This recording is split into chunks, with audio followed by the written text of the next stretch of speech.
Not recording. Now you are. We're recording now, Bash. Great stuff. Okay. Good morning, Steve. Thanks ever so much for coming on and joining us to answer a few questions about your coaching, and I dare say we'll talk about your competitive career as well at some stage. But good morning, Bash, and thanks for having me. No, it's crazy times right now, and I think you and your athletes have done a great job. I'm just going to share my screen just to remind you and remind me of your background in coaching and your power of 10. So let me just bring this up. Okay, there we go. Hopefully that's shared. Okay, and here we go. Wow, I wasn't expecting all that. So hopefully you remember all of this, Steve. Yeah, roughly. Yeah. It's a while ago now, as you can see. There's a lot of blank there from sort of 2013 onwards. Yeah, that's true. Yeah, and invariably, you come from working with Dave Turnbull over many years. And do you still keep in touch with Dave these days? Yeah, Dave. Nearly every day sometimes. It's Dave's been not only a coach to me, but a mentor in my own coaching, and a mentor in my career, really, a sounding board. And he's been brilliant for me from being a 12, 13-year-old lad to I'm in my 40th year now, dare I say it. And he's a sounding board, a mentor, and somebody who I check in with if I've still got, if there's any doubts or worries about decisions I'm about to make with my own athletes. And Dave's been really good at being that sounding board. Great stuff. And just looking down the list of athletes we've got here, obviously Andy Davis is the UK record holder as a M40 for the marathon, and has recently also run a 2:17. 2:15 was the UK record, is that right? 2:14:37. Brilliant. Yeah. That's the good thing about having you on, Steve. You're good with the statistics. I might be wrong, but I'm pretty certain it's 2:14:30 something. Anyway, yeah. I think you're right, because I think I used to work for the previous record holder, which was it Ron Hill or Steve Way? Yeah, it was Ron Hill, then Steve Way, and then Andy. Yeah. Right. I've a lot of connections with all three of those, because I've done a lot of work with Stephen Way. I think I worked for about 15 years for Ron Hill, and obviously I know you and Andrew fairly well.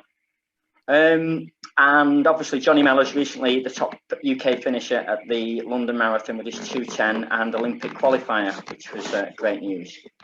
And then, of course, one of the main reasons I've got you on is to talk about Ciara McGeehan. I'm going to speak to her after I've spoke to you. But George, just remind us of Ciara's awesome year, because I think there's at least 2 Irish records, but it might be 3. Do you want to remind us of it's 2 it is 3 if you count indoors as well. So she got the indoor 1500 meters running 4:06 in Boston back in February, the short indoor season that she did.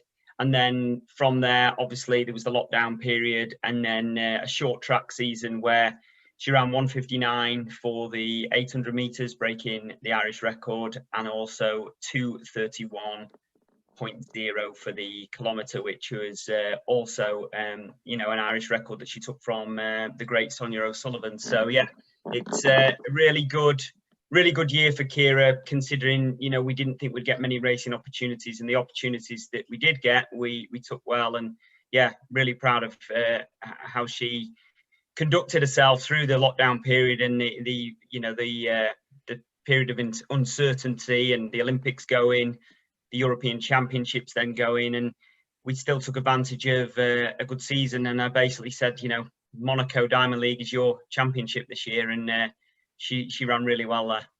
Brilliant. So just to remind me of my questions, I'm going to put them up on the screen. You're going a bit dark. I don't know if you're having a thunderstorm there. I'm going between sunshine, rainbows, and pouring rain. So the light keeps changing. So apologies, but I think that's a bit better there now. Right, such is the area that you live. So I've got 5 questions for you. Let's kick off with the first one. So as a coach, what are your main coaching processes that you focus on? Probably looking for around about 3 pointers there. The main thing is I like to create aerobic monsters. I mean, from the 800 meters right up to the marathon, even the 800 meters is a predominantly aerobic event. So I focus a lot of my training on high volume, as much as the athlete can cope with, a lot of aerobic easy running, and then a lot of volume at aerobic threshold through to anaerobic threshold. So yeah, I think the first one is creating aerobic monsters I work on.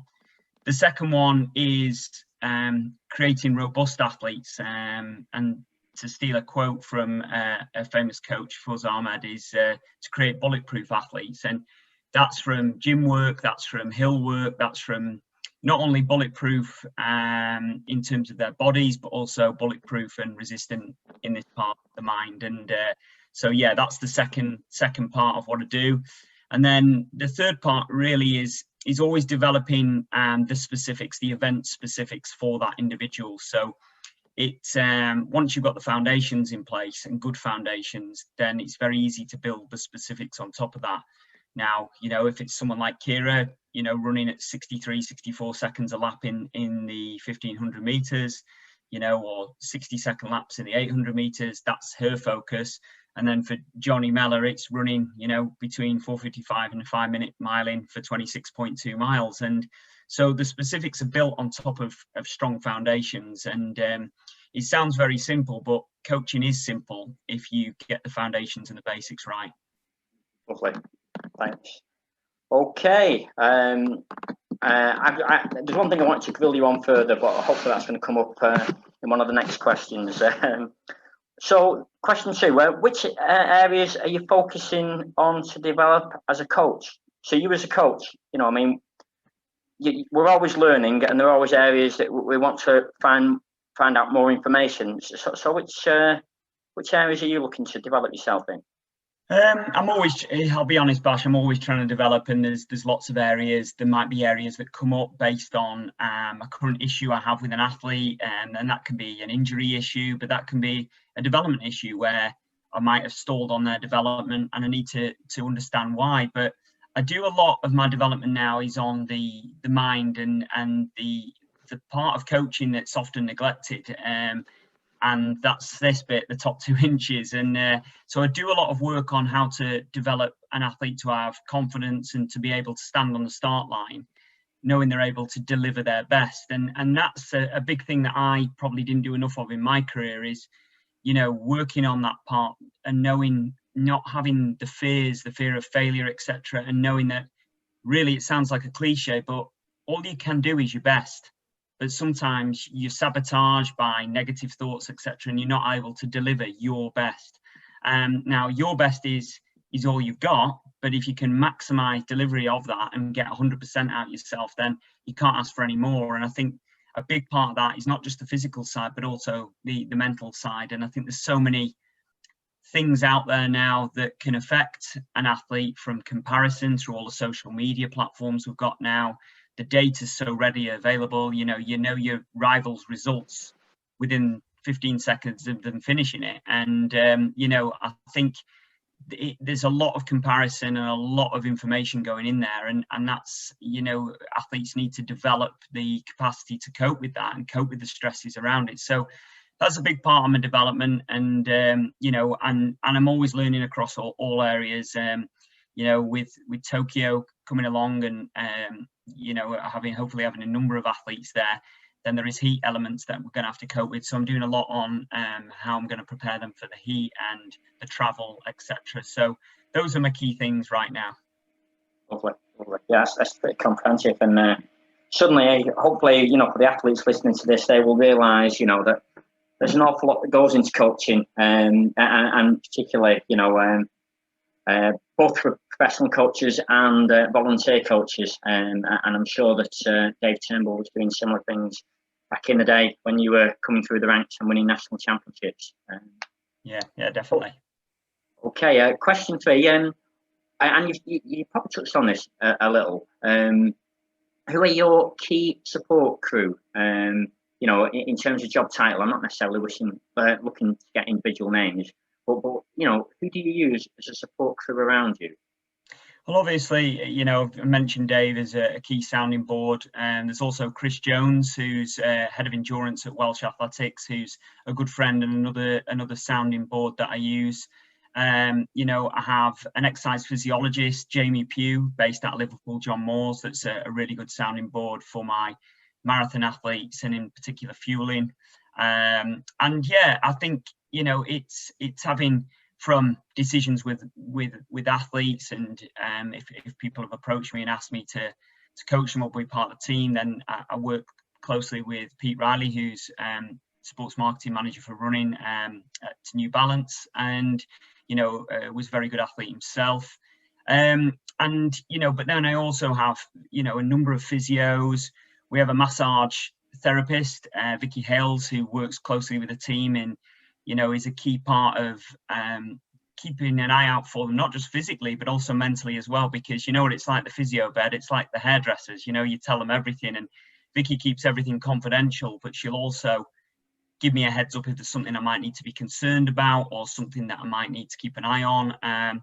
So yeah, you have a big team when you're working with athletes at this level, and it's people that I trust, it's people that I know I can rely on, but also I don't want it too big, because I don't want too many things impacting or affecting and too many voices. So, you know, too many cooks spoil the broth is certainly something I stand by. Gotcha. And you didn't mention strength and conditioning, and yet I do know that you know it's one of your key areas, robustness, and I do know that you do a lot of strength and conditioning. Do you want to elaborate on that? Yeah. I mean, I've gone through a number of sort of phases of that, from having specific strength and conditioning coaches. You know, if you're involved in a governing body, you have access to coaches there. But one thing I've learned is we use a couple of physiotherapists that have good biomechanic and strength and conditioning backgrounds, and they've been able to help formulate specific strength and conditioning programs for the athletes. You know, and also myself, I've read a lot, I've worked a lot over the years on what is the right strength and conditioning for endurance athletes. And, you know, I do believe there's a place for it, but I also believe that there can be too much in a program. And at the end of the day, you've got to do a lot of running.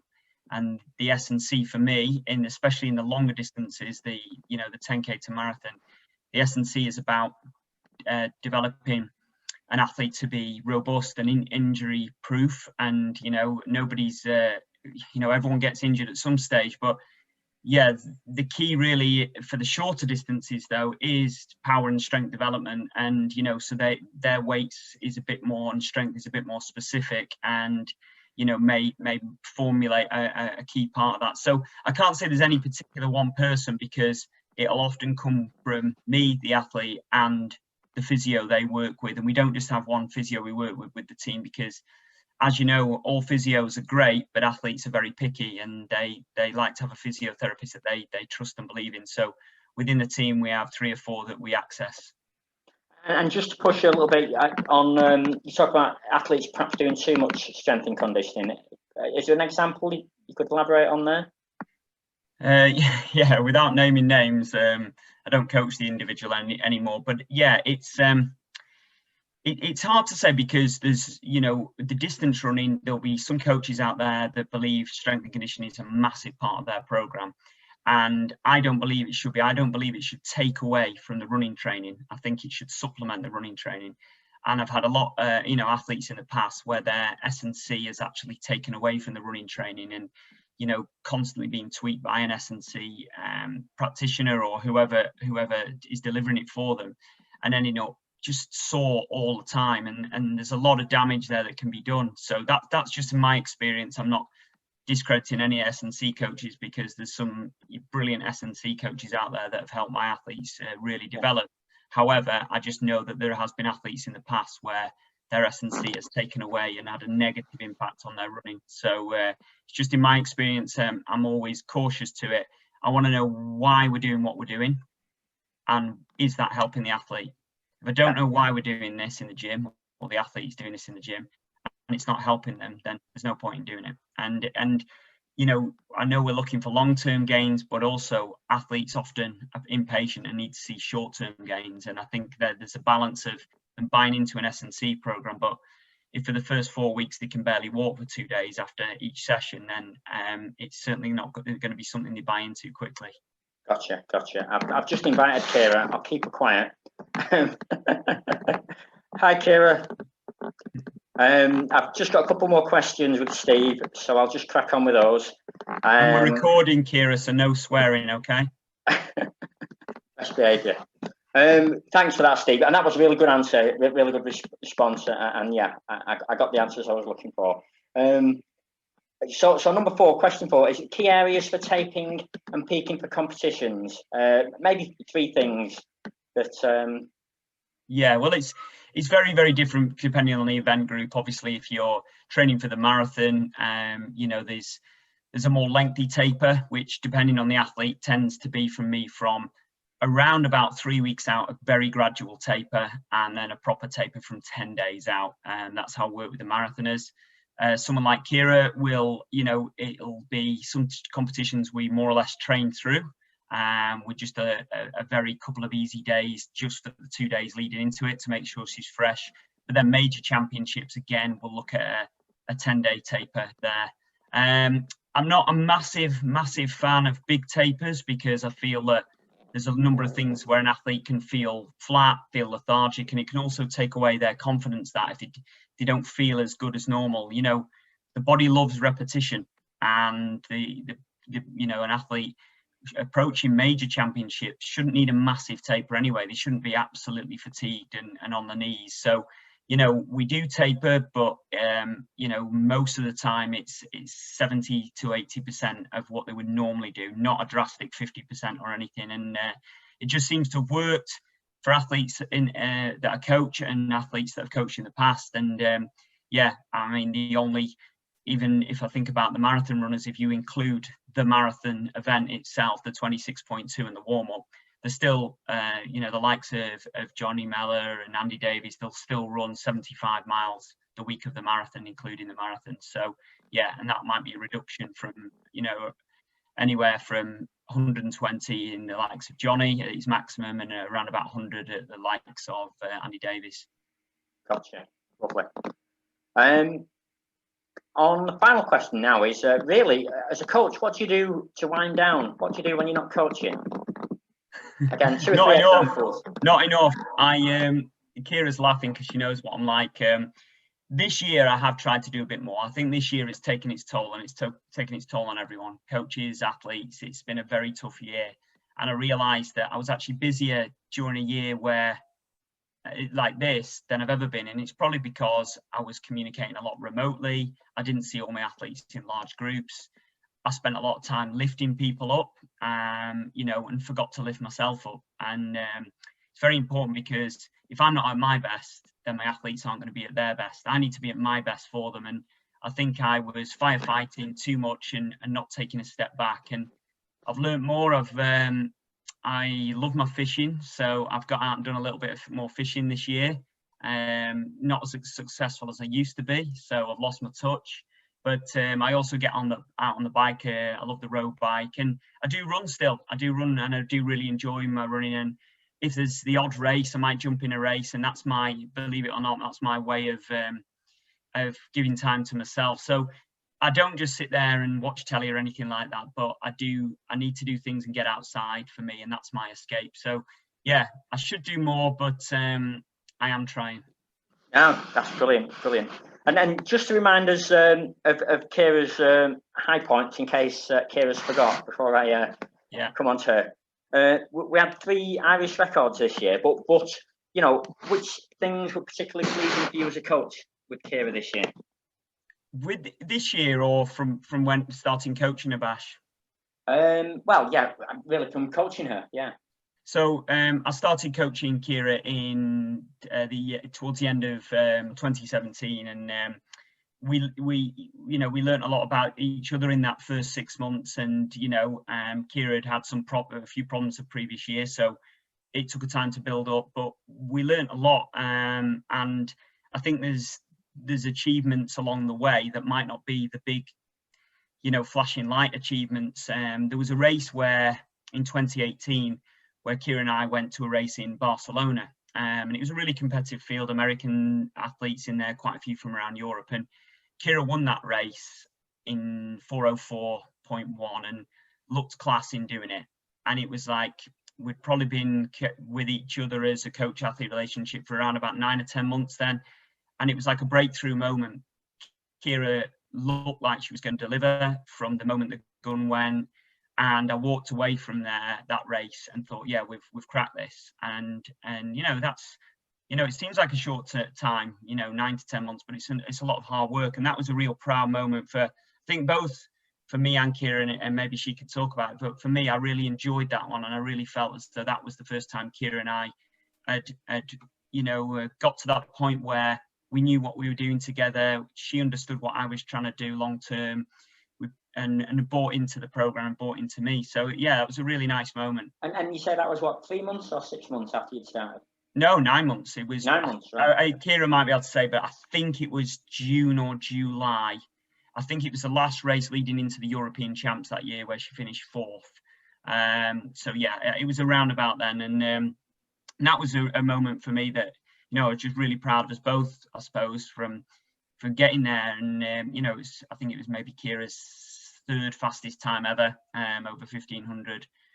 So yeah, it was good. And then moving forward from that, I think there's the obvious ones: the European bronze medal indoors. There's been a number of indoor and outdoor records, and then the Doha last year making a final was a special moment for us both, because as a coach, getting an athlete to a global final, and especially over 1500 where you've gone through 3 rounds, and and I think for Kira it's her first global final. So yeah, that was a massive achievement for us both. But we're both similar in one way, that we're never satisfied and we're always going for the next one and the next one. And that's, I suppose it's healthy, but it's also unhealthy at the same time. But I was wired like that as an athlete, and wired like that as a coach, and I know Kira is too, and we're always striving for more. So probably sometimes we don't probably step back and look at what we've achieved enough, because we've been on a really good journey and achieved a lot already. But Kira and I know that we can,